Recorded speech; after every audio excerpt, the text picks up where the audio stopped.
يوم الدين ونشهد أن لا إله إلا الله ونشهد أن سيدنا ومولانا محمدا عبده ورسوله أرسله إلى الناس كافة بشيرا ونذيرا. أما بعد فإن خير الحديث كتاب الله وخير الهدي هدي محمد صلى الله عليه وسلم وشر الأمور محدثاتها وكل محدثة بدعة وكل بدعة ضلالة وكل ضلالة في النار. أعوذ بالله السميع العليم من الشيطان الرجيم. بسم الله الرحمن الرحيم. للرجال نصيب مما ترك الوالدان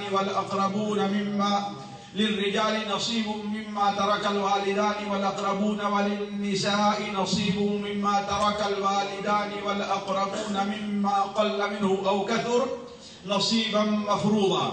سبحانك لا علم لنا إلا ما علمتنا إنك أنت العليم الحكيم.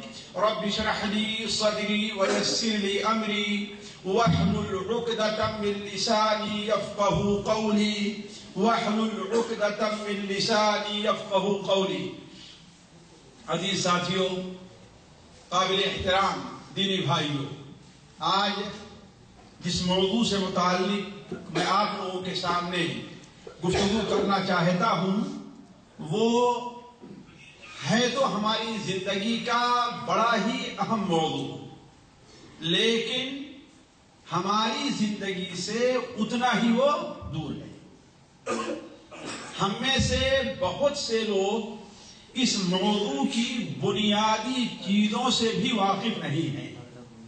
یہ موضوع تھوڑا سننے سے زیادہ غور کرنے اور سوچنے کا ہے. یہ موضوع شاید ان میں بہت سے لوگوں کی دلچسپی کا کوئی سامان نہ ہو کہ کوئی واقعہ نہیں ہے اور کسی کو لکھیڑنا نہیں ہے، کوئی جذباتی تقریر نہیں کرنی ہے، کوئی بہت جیسے کہتے ہیں نا کہ اس کے اوپر بڑے ثواب اور بڑا اجر نہیں سنانا ہے. نہیں، وہ ہماری زندگی کا ایک ایسا موضوع ہے جس سے دنیا میں ہر انسان کو سابقہ پڑنے والا. کوئی بھی ایسا نہیں جس سے اس کو سابقہ نہ پڑے، چھوٹا ہے تو بڑا ہے. حتیٰ کہ اگر پاگل ہے ساتھیوں، پاگل ہے، ظاہر بات اس کے اوپر نماز نہیں، روزہ اسے، لیکن یہ ایسا موضوع ہے جو اس سے متعلق ہے. ایسا موضوع ہے جو اس سے متعلق ہے. اور یہ ایسی چیز ہے کہ انسان اگر چاہے یا نہ چاہے، چاہے یا نہ چاہے، اس سے اس کا تعلق ہے اور اس کے ساتھ پیش آنے والی ہے. مثال کے طور پر اللہ تعالیٰ ہمیں اور آپ کو جسم دیا ہے نہیں دیا؟ دیا ہے نا.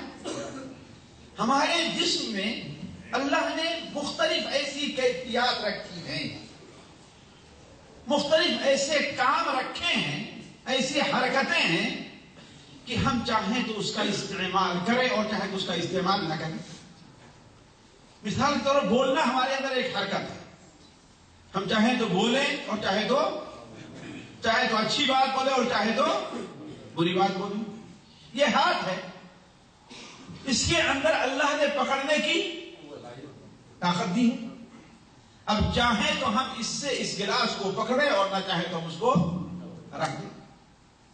آنکھ ہے، اللہ نے اس کے اندر دیکھنے کی صلاحیت دی ہے. ہم چاہیں تو اس سے دیکھیں اور نہ چاہیں تو نہ دیکھیں. لیکن کچھ حرکتیں ہماری اور آپ کے جسم میں ایسی ہیں کہ ہم چاہیں یا نہ چاہیں وہ اپنا کام کر رہے ہیں، ہے کہ نہیں؟ جیسے ہمارے خون کی حرکت ہے کہ نہیں؟ ہم چاہیں یا نہ چاہیں، ہمارے خون کا جو سرکل اللہ نے بتایا ہے وہ اپنا کام کر رہا ہے. ہمارا معدہ ہے، ہمارے پیٹ میں کوئی چیز گئی، چاہے ہم چاہیں یا نہ چاہیں کو ہضم کرے یا چاہے کوئی اپنے اوپر کنٹرول کر سکتا ہے کہ ہم چاہیں تو ختم نہ کریں، اور ہمیں روزہ رکھنا ہے چاہیں کہ دیر دیر میں ختم کریں، تو ہو سکتا ہے نہیں۔ ایسے ہی ساتھیوں اللہ تبارک و تعالی نے ہمیں کچھ لینے اور دینے کی ایسی بات کیفیت رکھی ہے، ہم چاہیں یا نہ چاہیں وہ ہمیں ملے گی، نہ چاہتے ہوئے بھی ملے گی، اور ہم چاہیں یا نہ چاہیں ہم سے ہٹ کر کے دوسرے کی ملکیت میں جائے گی، چاہے ہم لاکھ چاہیں کہ ہم اس کو نہیں دینا چاہتے، ایسا ہونا ہی ہونا۔ وہ کیا چیز ہے ساتھیوں؟ میراث ہے۔ کیا ہے؟ میراث۔ مثال کے طور پر ہمارے والد ہیں، ہماری والدہ ہیں، ہماری بیوی ہے، ایک بیوی کا شوہر ہے، ہمارا کوئی بیٹا ہے، بیٹی ہے۔ مثال کے طور پر ہمارے والد کا انتقال ہوا، ہم اگر نہ بھی چاہیں، ہم اگر انکار بھی کریں، لیکن والد جو مال چھوڑ کر کے گئے ان کی آنکھ بند ہوئی نہیں کہ ہمارے اکاؤنٹ میں وہ آ گیا، ہم چاہیں یا نہ چاہیں۔ دیکھیں یہ اتنا اہم ہے ساتھی۔ دو بھائی بہن ہیں، ان کے والد کا انتقال ہوا، بھائی لاکھ چاہے کہ یہ مال ہماری بہن کی ملکیت میں نہ جائے، اس کے کہنے سے نہیں ہوتا۔ باپ کی آنکھ بند ہوئی نہیں، ماں کی آنکھ بند ہوئی نہیں کہ وہ مال آٹومیٹک اس کی ملکیت میں منتقل ہو گیا۔ اسی طریقے سے جس طریقے سے آپ چاہیں یا نہ چاہیں خون آپ کی رگ میں دوڑ رہا، تو دیکھیں اندازہ لگائیں۔ اسی طریقے سے آپ ہیں، آپ کا ایک بیٹا ہے، بڑا ہی نالائق ہے، اللہ نہ کرے کسی کے بیٹے کو اللہ نالائق بنائے، لیکن ایسا ہوتا ہی نہیں ہوتا، بڑا تنگ کرتا ہے اپنے باپ پریشان ہو جاتا ہے، اور باپ اسے اپنی میراث سے بے دخل کر دیتا ہے، ہوتا ہی نہیں ہوتا، لیکن اس کے بے دخل کرنے سے بے دخل نہیں ہوگا، وہ لاکھ بے دخل کرے ہو، لاکھ جتن کرے ہو، لیکن وہ جو کچھ چھوڑ کر کے جا رہا ہے کم یا زیادہ اس کا وہ مالک بن رہا ہے۔ دنیا کی کوئی طاقت الا یہ کہ شریعت نے جو چیزیں دو ایک رکھ دی ہیں بس، یعنی اللہ اور اس کے رسول کے حکم سے، ورنہ اس بارے میں کسی انسان کا دخل نہیں۔ اب سمجھ چکے ہوں گے ساتھیوں ہمارے درس کا موضوع آج کیا ہے؟ جی میراث اور اس کی تقسیم۔ یہ درس بھی پچھلے ہفتے اور اس سے پہلے ہفتے ہم نے بریدا میں بھی دیا تھا۔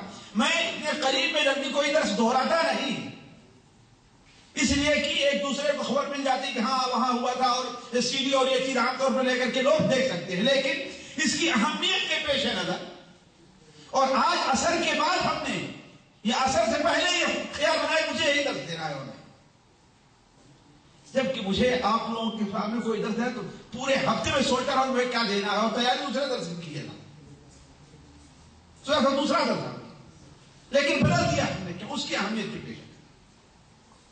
تو اس سے متعلق ساتھیوں چند باتیں مجھے آپ کے سامنے رکھنی ہیں، اور ایک مجلس میں پورا نہیں ہوگا، اس کے لیے یہ بھی مجلس آتی ہے، اس کے بعد والی۔ تو اس میں کہنے کا مطلب ہر انسان کی ضرورت ہے، اسی طریقے سے ضروری ہے جیسے آپ کے لیے نماز کا سیکھنا، روزے کا سیکھنا، حج کا طریقہ سیکھنا یہ ضروری ہے۔ میراث ساتھیوں کس کو کہتے ہیں؟ جو مرنے والا جو مال چھوڑ کر کے جاتا ہے وہی چیز کیا ہے؟ میراث۔ خواہ نقد کی شکل میں ہے، جائیداد کی شکل میں ہے، مال تجارت کی شکل میں ہے، حیوانوں کی شکل میں ہے، کسی بھی شکل میں، کھیت کی شکل، کسی بھی شکل میں، جو کچھ بھی اس کی ملکیت تھی اور چھوڑ کر کے جا رہا ہے وہ کیا ہے؟ میرا۔ اور اسی چیز کو، اسی چھوڑے ہوئے مال کو جو جس شکل میں بھی ہے اسے اس کے ان ورثہ میں تقسیم کرنا جن کا حصہ اللہ نے بتایا ہے۔ یہ چیز بھی آگے آ رہی ہے۔ اسی چیز کو میراث کی تقسیم کہا جاتا ہے، یعنی جو مال چھوڑ کر کے گیا ہے اور جن لوگوں کو چھوڑ کر کے گیا ان میں تقسیم ہوگا، یہی چیز کہا ہے میراث کی۔ اور وہ کیسے تقسیم کیا جائے گا، کس طریقے سے تقسیم ہوگا؟ باپ کو کتنا ملے گا، ماں کا حصہ کتنا ہے، بیوی کا کتنا ہے، بیٹے کا کتنا ہے، بیٹی کا کتنا ہے؟ اگر ماں باپ بیٹے بیٹی نہیں تو بھائی کا کتنا ہے، بھائی نہیں تو چچا کا کتنا ہے، چچا نہیں چچا بھائی کا کتنا ہے، باپ نہیں دادا کا کتنا ہے، بیٹا نہیں پوتے کا کتنا ہے کہ نہیں؟ تو اس طریقے سے تقسیم کیسے کیا جائے، اسی کو ہمارے اسلام کے اندر علم میراث کہا جاتا ہے۔ کیا؟ علم میراث اور علم فرائض کہا جاتا ہے۔ علم فرائض کہا جاتا ہے۔ ساتھیوں، فرائض کا علم حاصل کرنا نہایت ہی ضروری اور واجب ہے۔ کم سے کم کسی شہر میں، کسی علاقے میں، کسی گاؤں میں اتنے لوگوں کو یہ علم حاصل کرنا ضروری ہے جو گاؤں والوں کو اس کا طریقہ بتا سکیں اور جب تقسیم کرنے کا معاملہ آئے تو اس کو تقسیم کر سکیں۔ یعنی اگر ہر فرد کو ہم نہ کہیں تو اسے جاننا چاہیے، لیکن کم سے کم کسی گاؤں، کسی محلے، کسی علاقے، کسی خاندان میں اتنے لوگ ہونا چاہیے جو اس کو اچھی طریقے سے تقسیم کرنا جانتے ہوں۔ اسی لیے ساتھیوں اسے قرآن مجید میں اور حدیث میں فریضہ اور علم فرائض کہا گیا ہے۔ کیا کہا گیا ہے؟ علم فرائض، یعنی فرض علم۔ اللہ کے رسول صلی اللہ علیہ وسلم کا فرمان ہے تعلموا الفرائض وعلموها الناس۔ فرائض تم لوگ سیکھو اور لوگوں کو سکھاؤ، اور یاد رکھو کہ میں اس دنیا سے ایک دن چلا جاؤں۔ کون؟ اللہ کے رسول صلی اللہ علیہ وسلم۔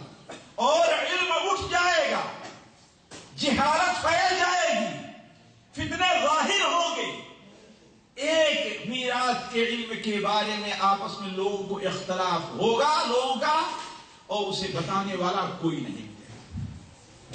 آج ساتھیوں پورے گاؤں میں ڈھونڈ لے جائیں آپ، اللہ ماشاء اللہ صحیح میراث کا علم تقسیم کرنے والے آپ کو۔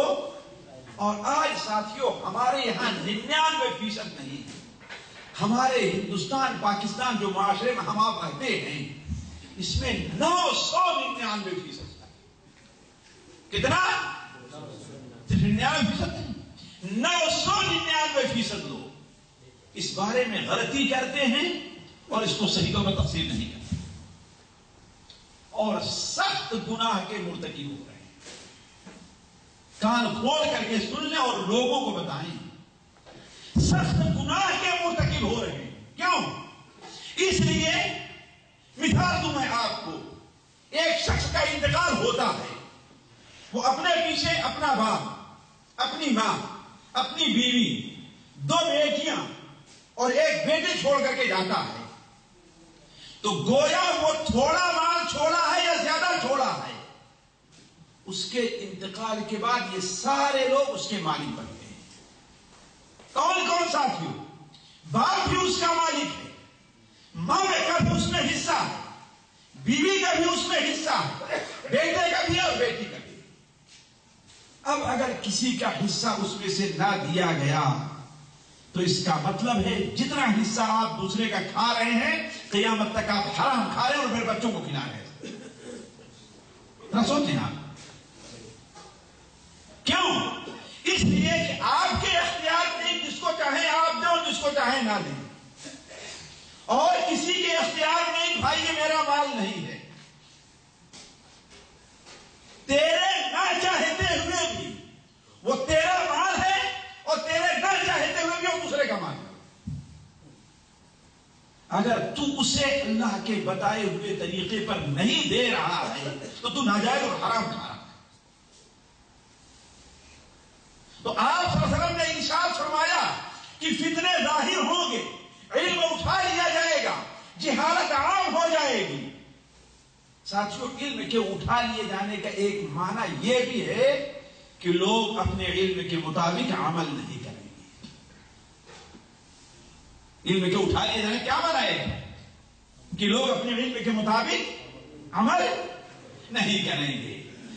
تو آپ نے فرمایا کہ علم اٹھ جائے گا، فتنے ظاہر ہوں گے، عام ہوگی، اور ایک میراث کے مسئلے کے بارے میں دو آدمیوں کا اختلاف ہوگا، لیکن اپنے پاس پڑوس دائیں بائیں اس کا فیصلہ کرنے والا کسی کو نہیں پائے۔ ایک اور حدیث میں آپ صلی اللہ علیہ وسلم نے ارشاد فرمایا، فرائض یعنی میراث کا علم حاصل کرو اور لوگوں کو سکھاؤ، خود بھی سیکھو اور سکھاؤ۔ فَإِنَّهُ نِصْفُ الْعِلْمِ، اس لیے کہ وہ کیا ہے؟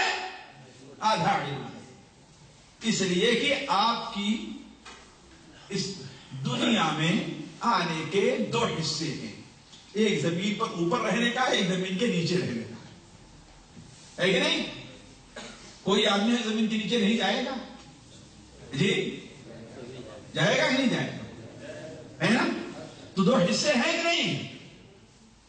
ہر انسان جو اس دنیا میں آیا اسے زمین کے نیچے جانا، چاہے کوئی نبی ہے چاہے کوئی، حتیٰ کہ حضرت عیسیٰ علیہ السلام کو اللہ تعالیٰ جب ظالموں نے انہیں سولی دینی چاہی تو اللہ نے برفعہ اللہ، قیامت سے پہلے عیسیٰ علیہ السلام اس دنیا میں دوبارہ آئے ہیں، اور اسی زمین پر ان کا انتقال ہوگا اور اسی مٹی میں انہیں دفن کیا جائے گا۔ دیکھیں آپ، کوئی بھی ایسا نہیں زمین کے نیچے۔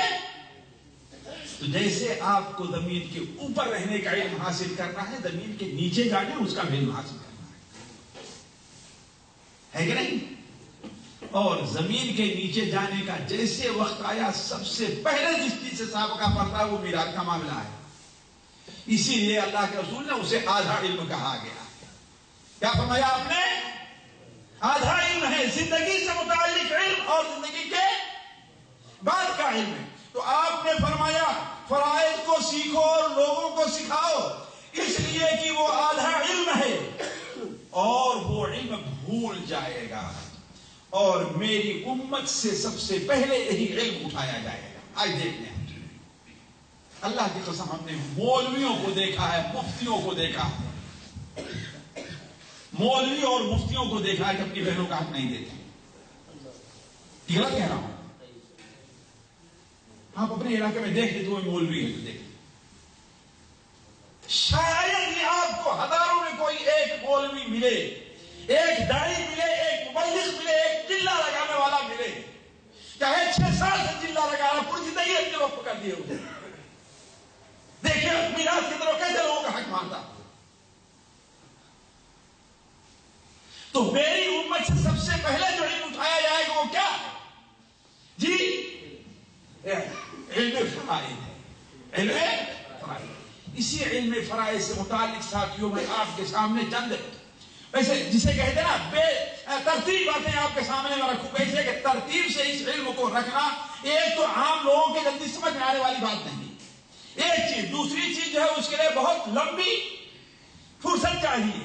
تو میں ضروری چند باتیں 2 مجلسوں کے اندر آپ کے سامنے وہ رکھوں گا جسے ہر آدمی کو سوچنا چاہیے، غور کرنا چاہیے، اس کو یاد رکھنا چاہیے۔ پہلی چیز ساتھیوں دیکھیے، کسی بھی شخص کا جب انتقال ہوتا ہے، اور ظاہر بات ہر انسان کا انتقال ہونے والا ہے، کسی بھی انسان کا انتقال ہوتا ہے تو وہ جو چیز اپنے پیچھے چھوڑ کر کے جا رہا ہے اس میں کچھ حقوق ہیں جس کا ادا کرنا ہر شخص کے اوپر ضروری ہے۔ اسی لیے ضروری یہ ہے ساتھیوں کہ اس بارے میں وصیت کر کے جائے، کہ ہاں بھائی میں یہ جو مال چھوڑ کر کے جا رہا ہوں اس کے بارے میں یہ معاملہ کرنا ہے. وہ کیا حقوق ہیں ساتھیوں اس کو سمجھنا چاہیے. سب سے پہلا حق جو ہے اس مال میں کسی کی ملکیت میں اس وقت تک نہیں جائے گا جب تک یہ حق ادا نہ کیے جائیں. پہلا حق یہ ہے نہلانے, کفنانے اور دفنانے. اگر کسی جگہ گورنمنٹ کی طرف سے, کسی ویلفیئر سوسائٹی کی طرف سے, کسی کمیٹی کی طرف سے یہ انتظام نہیں ہے کہ مردوں کے نہلانے اور کفنانے اور دفنانے کے لیے خرچہ خود اٹھاتے ہیں, تو یہ خرچہ کہاں سے دیا جائے گا ساتھ جی؟ میت جو چھوڑ کر کے جا رہا ہے صابن کا پیسہ, کفن کا پیسہ, حتیٰ کہ اگر قبر کے لیے جگہ بھی خریدنے کی ضرورت پڑتی ہے تو اس کا پیسہ وہ کہاں سے لیا جائے گا؟ چھوڑ کر کے جا رہا ہے. ایک چیز. دوسری چیز, یہ پہلی چیز ہو گئی نا, اس بارے میں سارے خوشی ہوں گے کہ ہاں بھائی یہ تو ہم سب لوگ کرتے ہیں, ہے کہ نہیں؟ ہم سارے لوگ کرتے ہیں. لیکن آئیے آگے والا حق. دوسرا حق جو سب سے پہلا ہے وہ قرض کی ادائیگی کا ہے. کس کا ہے؟ اگر میت متوفا کے اوپر لوگوں کا قرض ہے, تھوڑا ہے یا زیادہ ہے, مال کی شکل میں ہے یا جائیداد کی شکل میں ہے, زمین کی شکل میں ہے یا جانوروں کی کسی بھی شکل میں ہے, سب سے پہلا حق یہ ہوتا ہے کہ اس کا قرض ادا کیا جائے.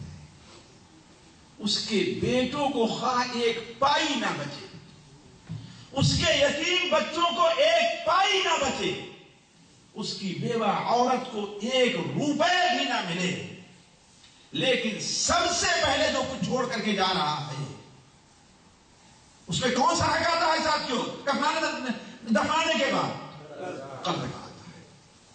اللہ کے رسول صلی اللہ علیہ وسلم نے اس چیز پر بہت زور دیا ہے ساتھیوں, اور قرآن مجید میں اللہ تعالیٰ نے ایک سے زائد جگہ ایک بار, دو بار, تین بار, جیسا کہ شاید اگلی مجلس میں آپ کے سامنے رکھوں, جہاں یہ بتایا کہ باپ کو اتنا دینا ہے, ماں کو اتنا دینا ہے, بیٹے کا یہ حصہ ہے, بیٹی کا یہ ہے, بیوی کا یہ ہے, وہیں پر کہا ہے من بعد وصیۃ یوصی بها او دین.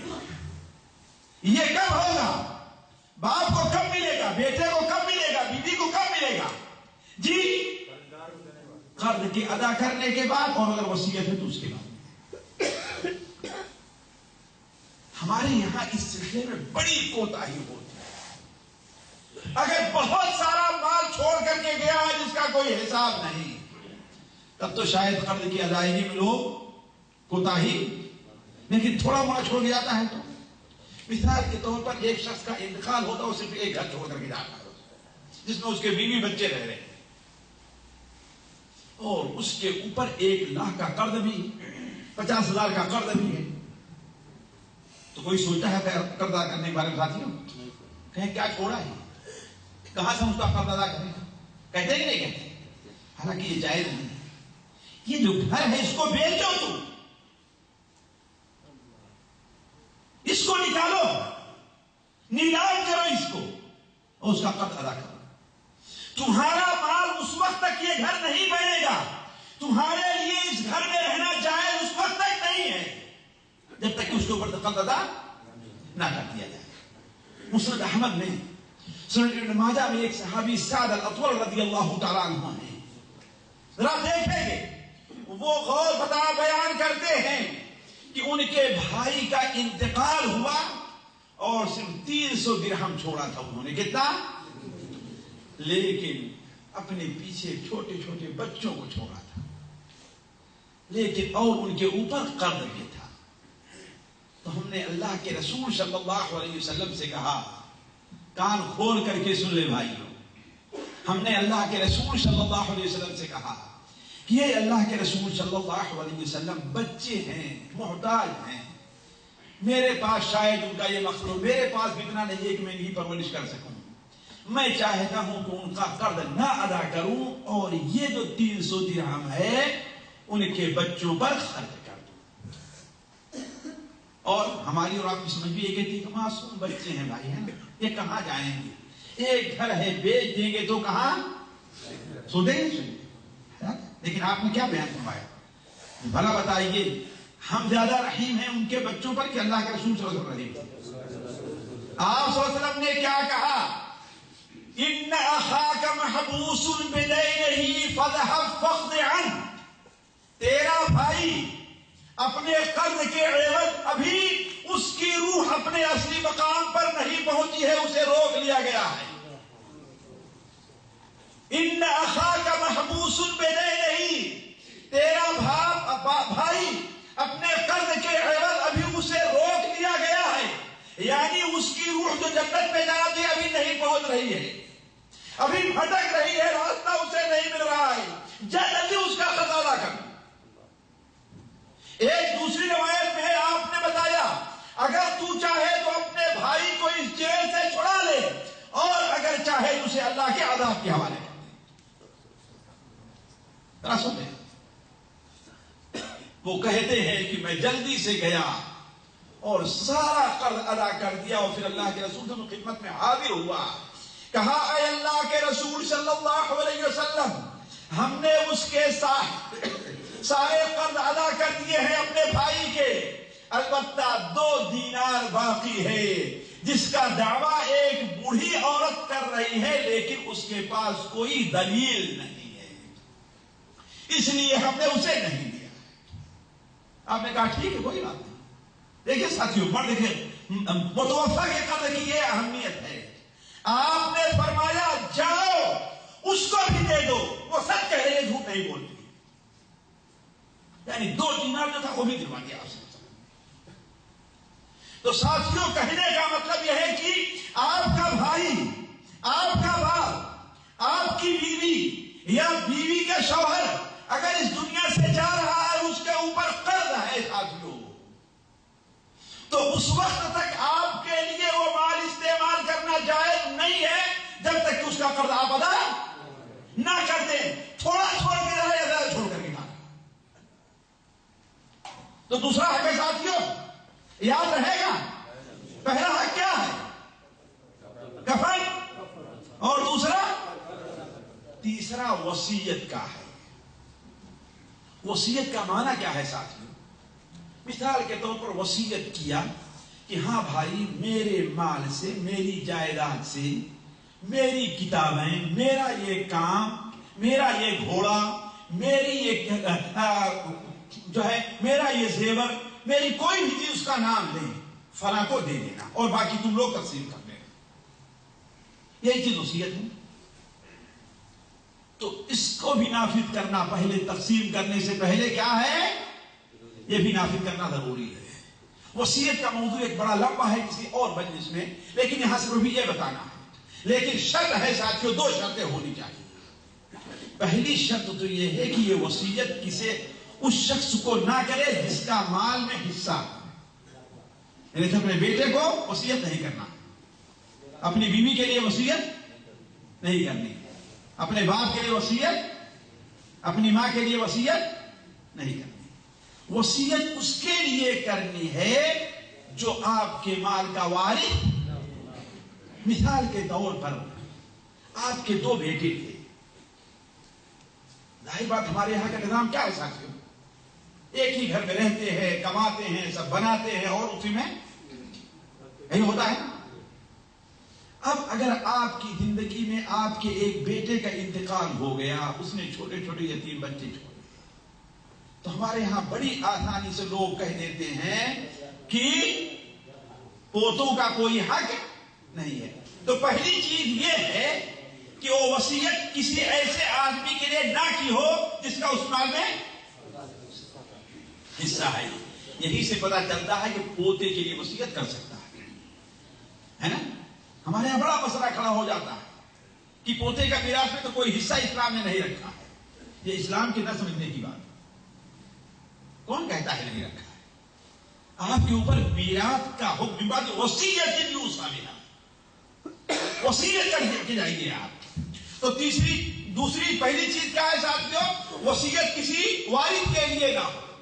اور دوسری چیز یہ ہے کہ 1/3 مال سے زیادہ کی وصیت نہ ہو. وصیت ہو لیکن 1/3 مال سے کم کی ہو. چوتھا حق کیا ہے ساتھیوں؟ چوتھا حق یہ ہے کہ میراث تقسیم کی جائے. ہے کہ نہیں؟ میراث تقسیم کی جائے. وہ کیسے؟ اس لحاظ سے جو شریعت نے ہمیں اور آپ کو بتائی ہے. اللہ تعالی سورہ نساء میں فرماتا ہے کہ یوصیکم اللہ فی اولادکم للذکر مثل حظ الانثیین. اللہ تعالیٰ تمہاری اولاد پہ تمہیں وصیت کر رہا ہے. یہ اللہ کے رسول کی رائے نہیں چھوڑا سا، اللہ نے خود بیان کر دیا. تمہارے مال میں اللہ تعالیٰ وصیت کر رہا ہے کہ لڑکے کو لڑکی کا ڈبل ملے گا. ماں کو اتنا حصہ ملے گا، باپ کو اتنا ملے گا. آج ہمارے یہاں لوگ ماں باپ کو کوئی حق تصور ہی نہیں کرتے، ہے کہ نہیں؟ لوگ انتقال کے بعد ان کے مال کا وارث یہ بتائیے اس کی بیوی بچے بنتے ہیں کہ ماں باپ بنتے ہیں؟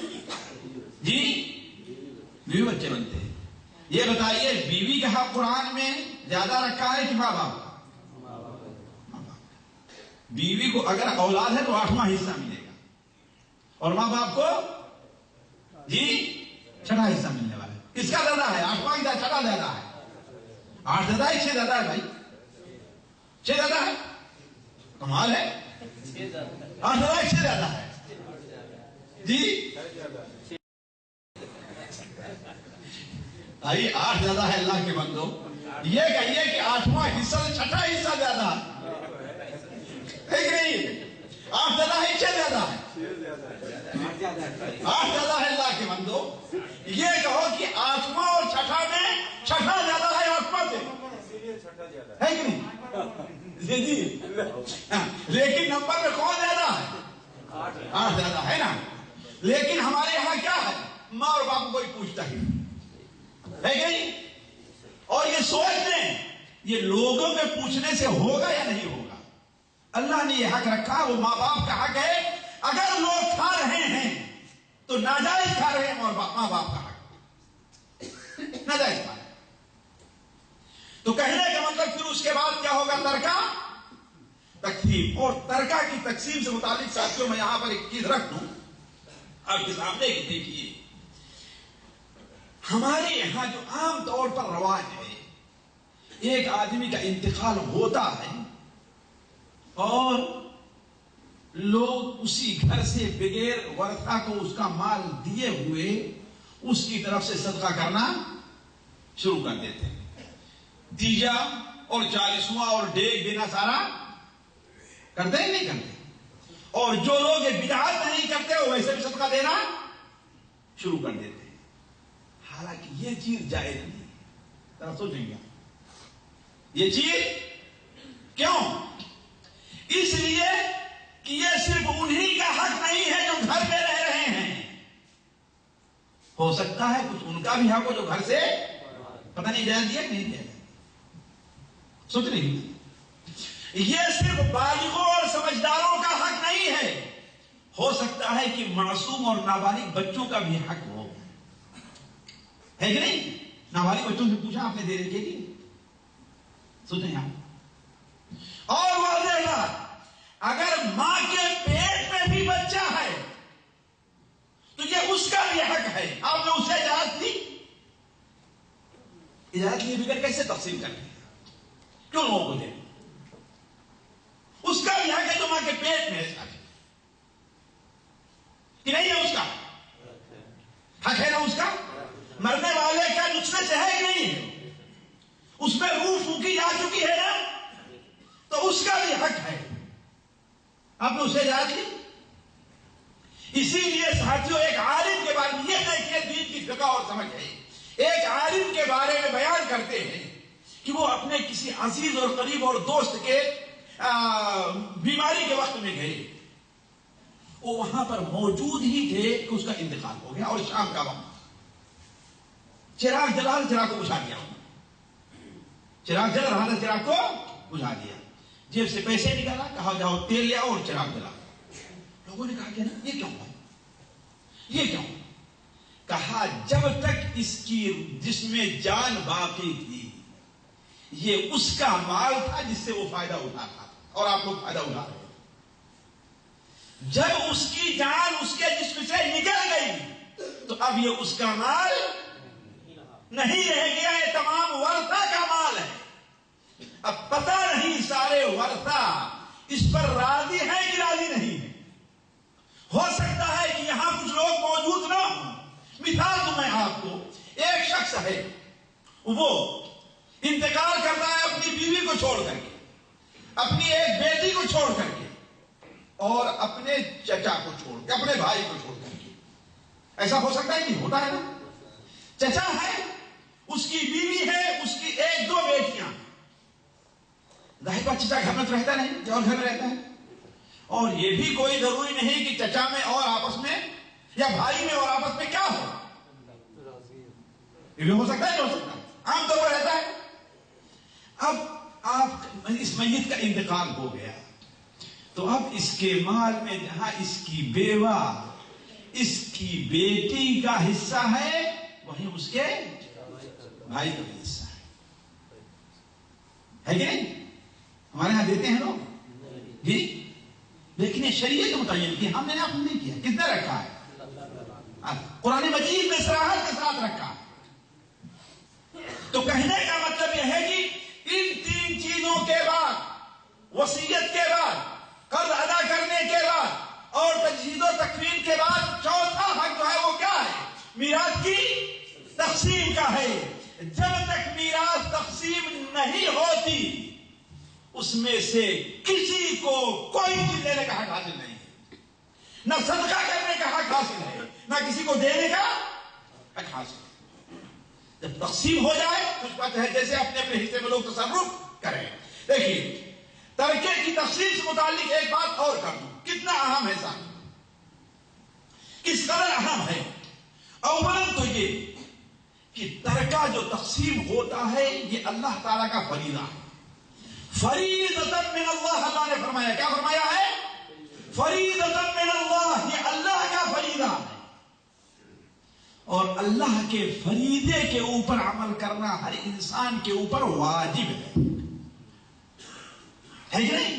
اللہ تعالیٰ نے اسے کسی انسان کی رائے پر نہیں چھوڑا, کمیٹی پر نہیں چھوڑا. حتیٰ کہ اللہ کے رسول صلی اللہ علیہ وسلم کا ہر فرمان کیا ہوتا ہے؟ اللہ کا فرمان ہوتا ہے. لیکن اس کی اہمیت کے پیش نظر اللہ تبارک و تعالیٰ نے کیا کیا ہے؟ خود اس کا فیصلہ کیا ہے.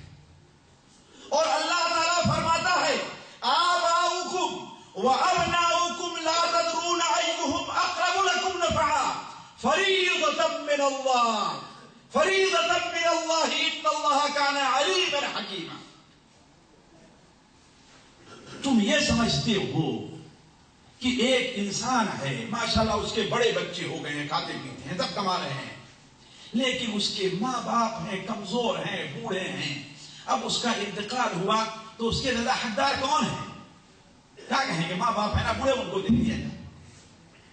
ایک شخص ہے اس کا انتقال ہوتا ہے, ماں باپ ماشاءاللہ تندرست ہیں, کما رہے ہیں, اور وہ اپنے 4 چھوٹے چھوٹے معصوم بچے چھوڑ کر کے جا رہا ہے, ایک بیوہ عورت کو چھوڑ کر کے جا رہا ہے. ہم کیا کریں گے؟ اس کے زیادہ حقدار کون ہے؟ بچے ہیں. لیکن اللہ کے نزدیک,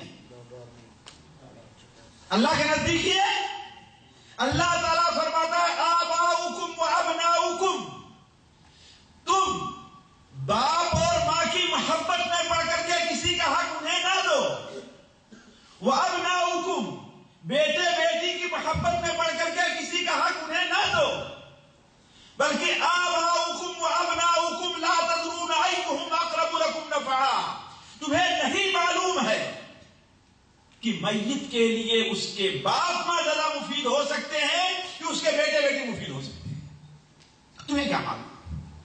ہو سکتا ہے بیٹے بیٹیاں نالائق ہوں, اپنے باپ کو کبھی یاد بھی نہ کریں اپنی دعاؤں, لیکن ماں باپ اپنے جوان بچے کا غم لے کر کے اپنی زندگی بھر موجود ہوں، اس کے لیے دعائیں کر رہے ہیں. ہے بس صحیح نہیں صحیح؟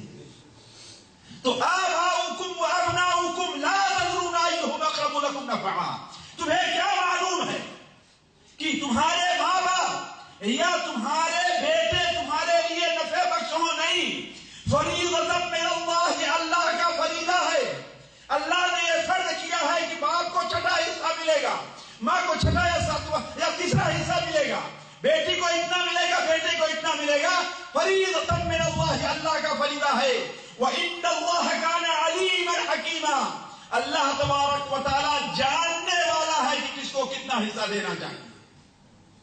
حکیمہ، حکیم ہے، وہ یہ سمجھتا ہے کہ کس کا کتنا حق بنتا ہے، اس کو کتنا ملنا چاہیے.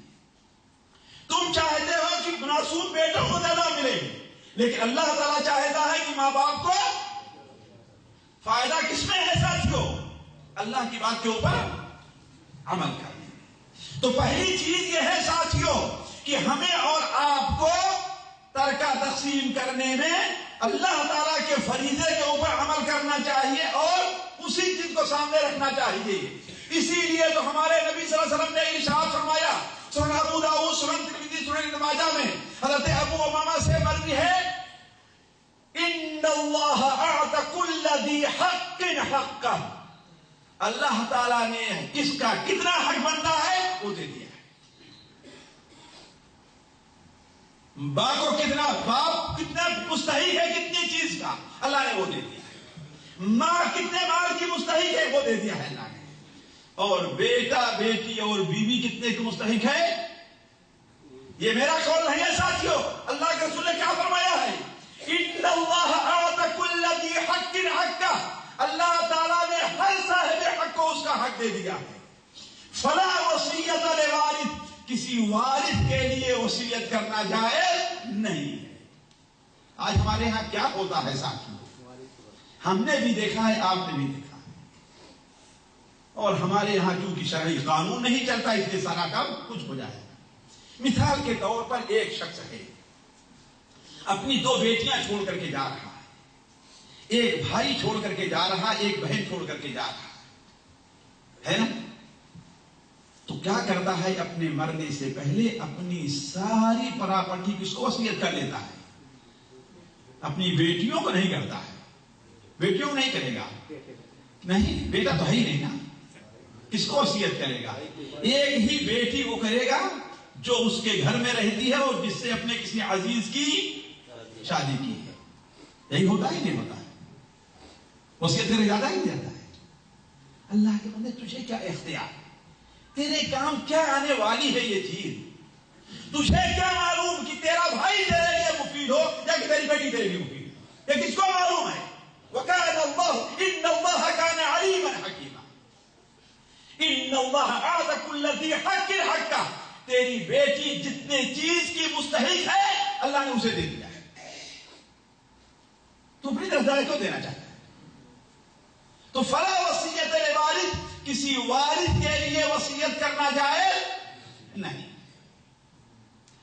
اور ایک اور حدیث جو صحیح بخاری اور صحیح مسلم میں عبداللہ بن عباس سے آپ نے کیا بیان فرمایا، الحق الفرائض باہلها، الحق الفرائض باہلها. فرائض یعنی جو حصہ اللہ نے مال میں متعین کیا ہے، جس کا متعین کیا ہے اس کے حوالے، اس کے بعد جو بچتا ہے وہ قریبی رشتہ داروں کا ہوگا.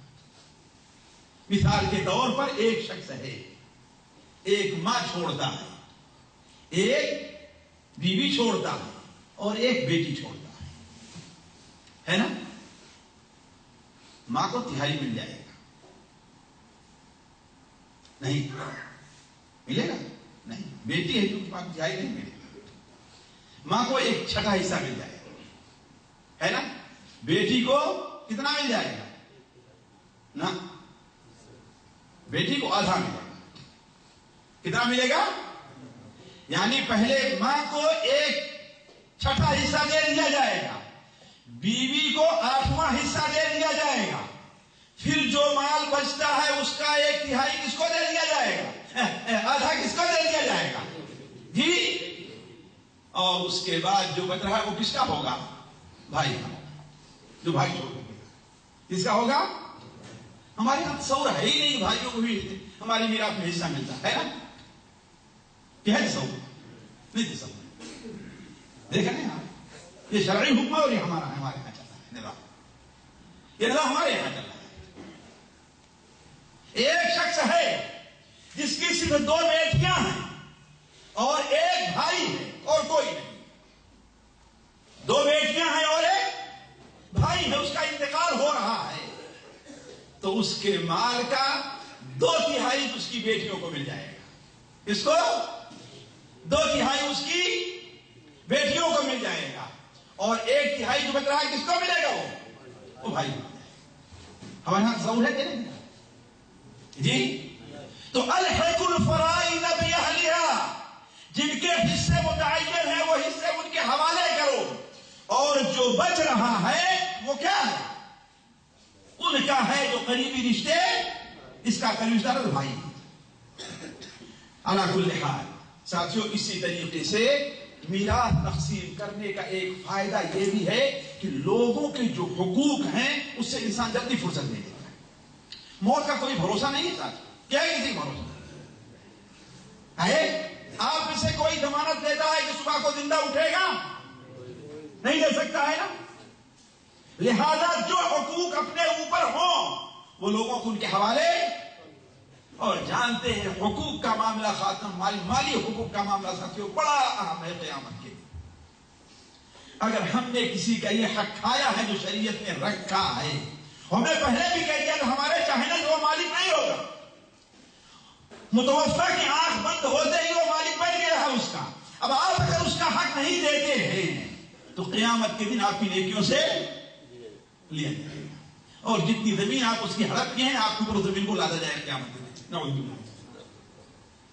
رسول اسی طریقے سے ساتھیوں اس میں صلہ رحمی بھی ہے، اور خاص طور پر پہلی صورت میں اگر وہ بچے جن کو چھوڑ کر کے جا رہا ہے، اگر وہ یتیم بچے ہیں اور چچا جو ہے اس کے حقوق کو کھا لے رہا ہے، سوچیں کتنا بڑا جرم ہے۔ قرآن میں اللہ تعالیٰ انہی آیات کے ساتھ کیا فرماتا ہے؟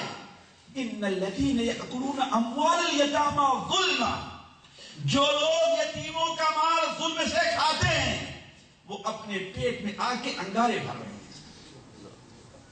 اور وہ وقت دور نہیں کہ اسی انگارے پیٹ میں بھی ہوں گے اور انگاروں میں ڈال دیا جائے گا اس سے، تاکہ اندر سے بھی جلتا رہے اور باہر سے بھی جلتا رہے۔ ان الذین یأکلون اموال الیتامی ظلما انما یأکلون فی بطونہم نارا، اپنے پیٹ میں کیا بھر رہے ہیں؟ آکے انگارے۔ وَسَيَصْلَوْنَ سَعِیرًا، یعنی پیٹ میں بھی انگارے ہوں گے اور انگاروں اور آگ میں وہ۔ تو میراث کا تقسیم کر دینا کیا ہے؟ گویا جو جس کا حق ہے اس کو دے دیا جا رہا ہے، صلہ رحمی ہے۔ اور ساتھیوں میراث کے تقسیم کرنے کا جو گناہ ہوتا ہے اس سے انسان بچ جاتا ہے۔ میراث کا تقسیم نہ کرنا ساتھیوں ایک بہت بڑا گناہ ہے، بہت بڑا گناہ ہے۔ صرف ایک گناہ میں ایک سزا میں آپ کو بتاتا ہوں اس گناہ۔ اللہ تعالیٰ سورہ نساء کے اندر یہاں یہ احکام بتا رہا ہے کہ بیوی کا کتنا ہے، شوہر کا کتنا ہے، بیٹے کا کتنا ہے، بیٹی کا اور باپ کا کتنا ہے، یہ سارا بتانے کے بعد اللہ تعالیٰ فرماتا ہے وَمَن يَعْصِ اللَّهَ وَرَسُولَهُ وَيَتَعَدَّ حُدُودَهُ، جو اللہ اور اس کے رسول کی نافرمانی کر رہا ہے، یعنی یہ میراث اس طریقے سے تقسیم نہیں کر رہا، وَيَتَعَدَّ حُدُودَهُ، اللہ نے جو حد رکھا ہے اس سے آگے بڑھ جا رہا ہے، تو اس کو کیا ہونے والا ہے ساتھیوں؟ يُدْخِلْهُ نَارًا خَالِدًا فِيهَا وَلَهُ عَذَابٌ مُهِينٌ، وہ ایک ایسی آگ میں داخل ہوگا جس میں ہمیشہ رہے گا۔ وَلَهُ عَذَابٌ مُهِينٌ، اس آگ کے ساتھ ساتھ اسے رسوا کرنے والا عذاب ہوگا۔ ایک عذاب ہوتا ہے جو انسان کو کنارے دیا تھا، لوگ جانتے نہیں، اور ایک عذاب ہوتا ہے وہ آپ کو کوئی آدمی اکیلے میں ایک تھپڑ مار لے، آپ کے اوپر وہ اتنا بھاری نہیں پڑے گا کہ تمام لوگوں کے سامنے ایک تھپڑ آپ کو مارے، ایسا ہی نہیں صحیح۔ تو اسی طریقے سے اللہ تعالیٰ اسے آگ میں ہمیشہ تو رکھے گا، لیکن اکیلے نہیں، کہاں؟ تمام لوگوں کے سامنے رکھے گا۔ ساتھیوں بات بہت ہیں، میں بس اپنی بات ختم کرنے کے لیے اصل چیز جو ہے وہ صرف ایک جو سور میں ہم نے آیت پڑھی تھی وہ آیت آپ کے سامنے میں بس رکھ کر اس کی مختصر تفسیر کر کے اپنی بات بند کرتا ہوں۔ دیکھیے، اس لیے کہ ماشاءاللہ کھانا تقسیم کرنے والے کھانا تقسیم کر رہے ہیں، آپ لوگوں کو خوشبو آ رہی ہوگی، توجہ کس طرف رہے گی؟ جی ہماری کون سنے گا، ہے نا؟ لیکن جو ہے فائدے کی ساتھ سن لیجئے، کام آئے گی، کام آئے گی۔ دیکھیے اللہ جو آیت ہم نے آپ کے سامنے سورہ نساء کی تلاوت کی ہے وہ سورہ نساء کی 7 نمبر آیت ہے۔ کون ہے؟ 7 نمبر، جا کے اس کا ترجمہ تفسیر پڑھ لیں گے۔ اللہ تعالیٰ فرماتا ہے للرجال نصیب مما ترک الوالدان والاقربون وللنساء نصیب مما ترک الوالدان والاقربون مما قل منه او كثر نصیبا مفروضا۔ مردوں کو جو والدین اور رشتہ دار چھوڑ کر کے جا رہے ہیں مردوں کا بھی حصہ ہے۔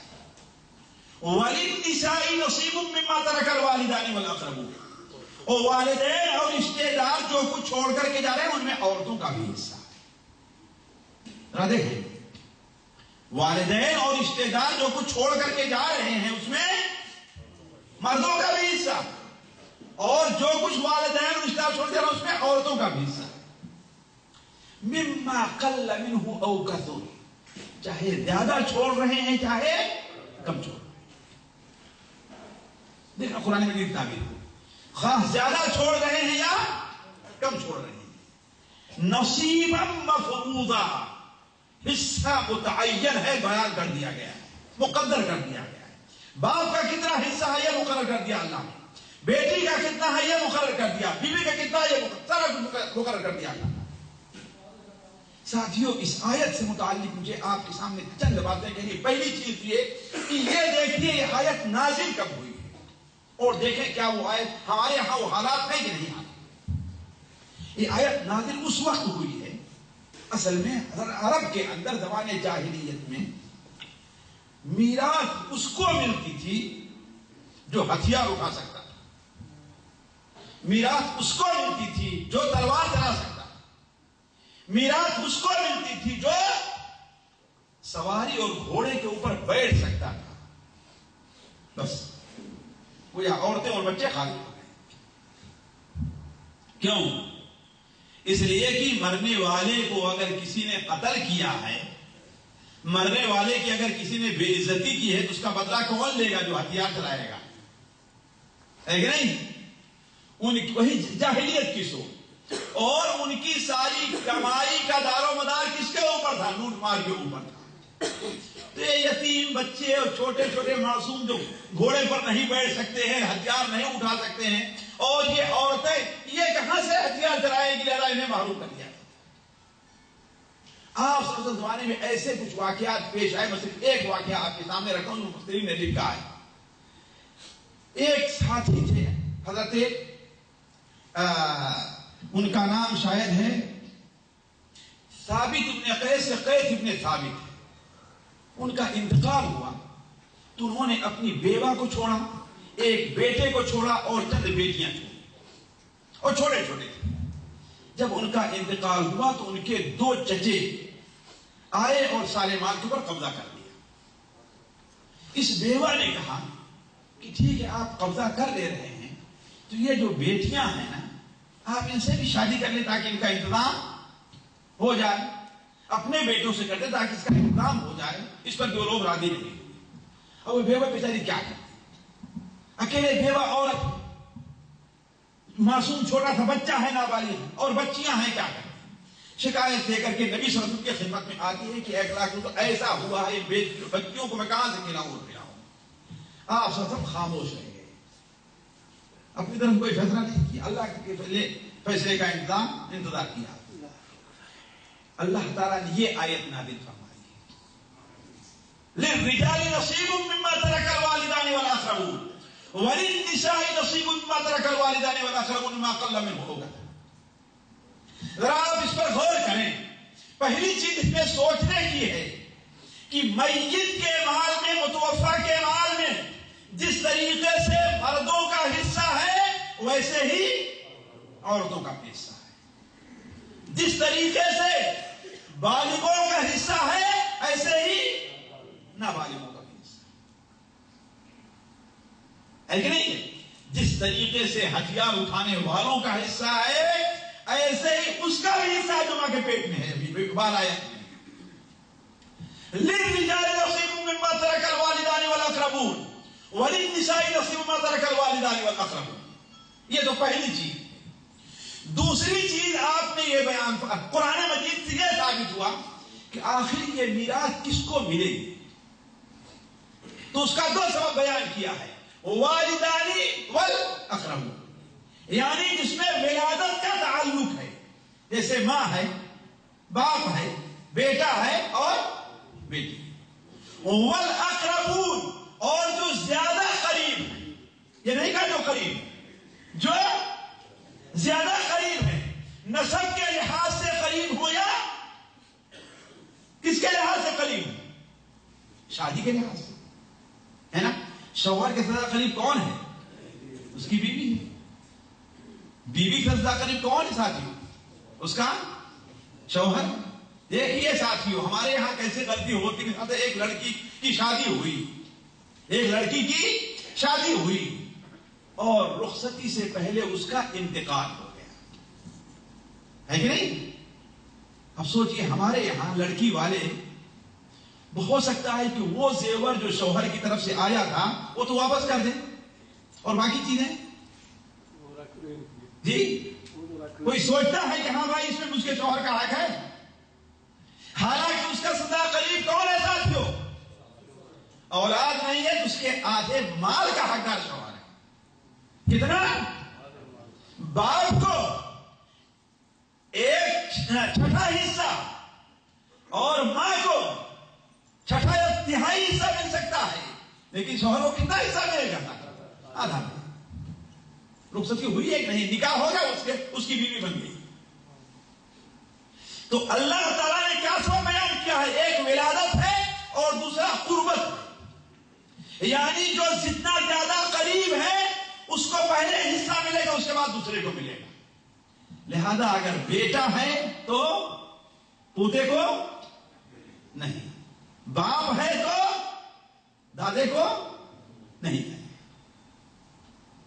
کہ نہیں؟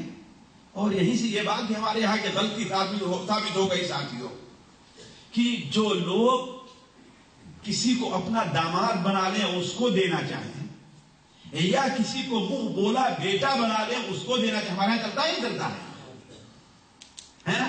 اس کا کوئی حق نہیں. میراث اس کا کوئی حق کیوں؟ اس لیے کہ نہ ان دونوں میں ولادت کی نسبت ہے اور نہ ہی اقرب کی نسبت پائی جائے. یہ ظلم ہو رہا ہے ہمارے یہاں والدوں کے اوپر، جو اپنے منہ بولے بیٹے کو دے دیا جا رہا ہے متبنہ. اس کا کوئی میراث میں حق نہیں، الا یہ کہ اگر ہمارا چچے کا لڑکا ہے تو کب ہمارا والد نہیں ہوگا تو ہے کہ نہیں ہے؟ ہمارا چچا نہیں رہے گا تو، ہمارا بھائی نہیں رہے گا تو، ہے کہ نہیں؟ اگر بھائی موجود ہے چچا کو کچھ نہیں ملے گا، اگر بھائی نہیں چچا ہے تو چچا کے بیٹوں کو کچھ نہیں ملے گا. شریعت نے دو چیزیں بتائی ہیں یہاں پر، کیا؟ ولادت اور قربت. یعنی اول ولادت کی کا رشتہ ہونا چاہیے، ماں ہو، باپ ہو، بیٹا ہو، بیٹی ہو، اور قربت ہو، جو زیادہ قریب ہے اس کو اس کا حق ملنے والا ہے.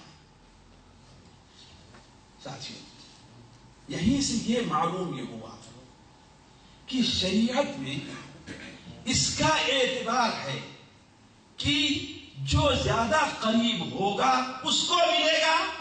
یہ نہیں دیکھا جائے گا کہ کون زیادہ محتاج اور حاجت مند ہے. شریعت نے حاجت نہیں رکھی، کیا رکھا ہے جی؟ اسی پر غور کریں. ہمارے یہاں کیا کرے بھائی، چھوٹے چھوٹے بچے ہیں، چلو زمین میں خرچ کر دو، باپ کیا ہے اپنا کما رہا ہے. چھوٹی چھوٹی بچیاں ہیں، ان کی شادی کا اس کا مسئلہ ہے، اور بھائی کیا ہے وہ تو اپنا کما رہا ہے. یہ اعتبار نہیں. اعتبار کس کا ہے جی؟ ولادت کا اور قربت کا ہے، وہ اس کے قریب ہے، شریعت اس کا حق حصہ رکھ رہی ہے تو ملے گا، ہے کہ نہیں؟ دنیا کی کوئی طاقت اس کو روک نہیں سکتی۔ اسی طریقے سے ایک بات اور معلوم ہوئی ساتھیوں، جو بنیادی طور پر یا بالکل ولادت کا معاملہ ہے ڈائریکٹ، اور جن کا قرب کا معاملہ ڈائریکٹ ہے، وہ کبھی بھی میراث سے محروم نہیں ہے۔ مثال کے طور پر باپ ہے، اس کو ہر حالت میں ملے گا، ماں ہے اس کو ہر حالت میں ملے گا، شوہر ہے اس کو ہر حالت میں ملے گا، بیوی ہے اس کو ہر حالت میں ملے گا، بیٹا ہے بیٹی اس کو ہر حالت میں ملے گا۔ یہ ایسے رشتے ہیں ساتھیوں 5-6 جن کو میراث میں ہر حال میں حصہ ملنے والا ہے۔ وہ کون کون سے ہیں ساتھیوں؟ یاد رکھیں گے، ماں ہے، باپ ہے، شوہر ہے، بیوی ہے اور بیٹا اور بیٹی۔ ان کو دنیا کی کوئی طاقت روک نہیں سکتی ہے۔ جی چاچا کو کب ملے گا؟ جب بھائی نہیں ہوگا تو بھائی کی موجودگی میں چاچا کو، باپ کی موجودگی میں بھائی کو، بیٹے کی موجودگی میں بھائی کو، بیٹے کی موجودگی میں پوتے کو، بیٹے کی موجودگی میں دادا کو۔ تو وہاں یہ نہیں دیکھنا ہے کون زیادہ ضرورت مند ہے، یہ نہیں کون زیادہ قریب ہے۔ یہ اللہ تعالیٰ دے رہا ہے، کوئی انسان نہیں دے رہا ہے کہ نہیں؟ اسی طریقے سے اگر انسان کے ایک شخص ہے، اس کے 2 رشتے دار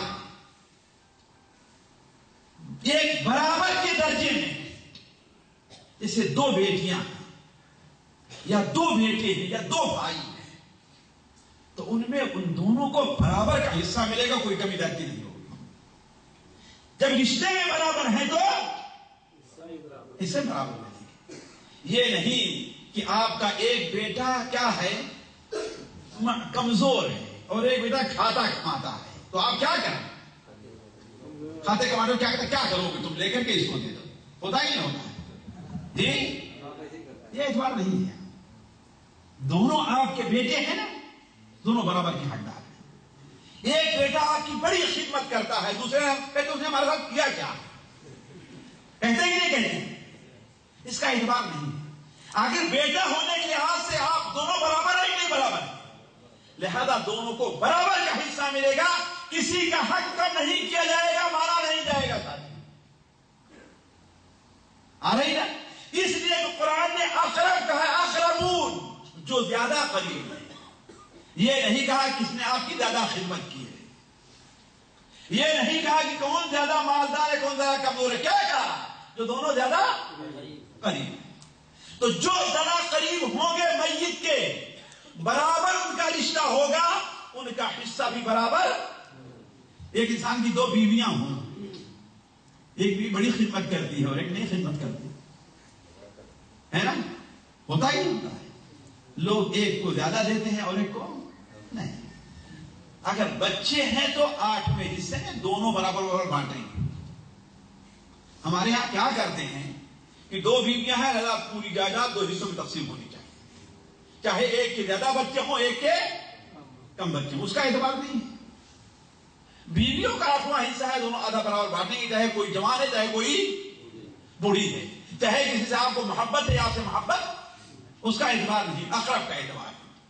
تیسری چیز ساتھیوں، متوفی کی ملکیت میں جو چیز ہے وہ میراث اور ترکہ ملا، کوئی بھی چیز ہے، وہ گھوڑا اور ہتھیار کیوں نہیں، اس میں اس کا بھی حصہ ہے جو ماں کے پیٹ میں اگر کسی گھوڑے پر نہیں بیٹھ سکتا۔ دیکھیں ہمارے یہاں کیسے غلطی ہوتی ہے میراث میں۔ مثال کے طور پر ایک حافظ جی ہیں اور ایک بھائی کیا ہے، کھیتی کام کرنے والا ہے نا، تو ان کے پاس دیکھیں کتابیں وغیرہ بہت تھی، تو کیا کریں گے جی؟ ہوتا ہی ہوتا ہے، اس کا اعتبار نہیں۔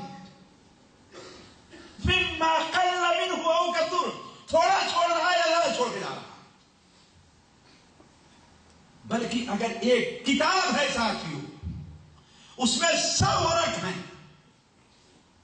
تو ہر ورق میں ہر بھائی شریک ہے اور بیٹی شریک ہے. تو قلّ منہ او کثر، خاص زیادہ ہے یا کی کم ہے، ہر ایک میں ہے. حتیٰ کہ ساتھیوں ذرا غور کریں، آپ اس نقطے پر غور کریں. اگر کسی آدمی کا انتقال ہو رہا ہے تو اس کے جسم کے اوپر جو کپڑا ہے، جو کپڑا پہنا ہے، وہ بھی میراث کا حصہ ہے، وہ بھی میراث کا حصہ ہے. اس کو کوئی الگ بھائی استعمال کرنا شروع کر دے، یہ جائز نہیں.